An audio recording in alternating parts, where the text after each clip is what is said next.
entre 10, 12,50 le kilo. Et la grosse sole, ça peut monter de 85,40. Ça dépend du marché, quoi.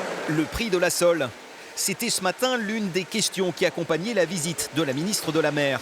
Quelques semaines seulement après la baisse européenne de 37% des quotas de pêche, Annick Girardin s'est employée à calmer les inquiétudes. Devant les représentants de la filière, elle a évoqué les aides de l'État et les financements. Mais c'est sur un tout autre front que la ministre était attendue par une partie de ses interlocuteurs.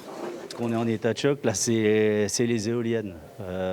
Parce que là, pour nous, le message a été clair, ça va se faire. L'histoire des compensations de la sole, oui, effectivement, c'est bien, tant mieux, c'est fini, mais là, on pense à autre chose. La ministre confirme. Le débat autour du parc éolien au large d'Oléron doit se tenir, dit-elle. Et le projet est bel et bien acté. Il n'y a pas la volonté de revenir sur un parc dans cette région. On peut regarder effectivement, après la fin de ce débat, comment et où sera positionné ce parc. Mauvaise nouvelle pour Lionel Andrés. Ce patron pêcheur travaille depuis 38 ans dans cette zone.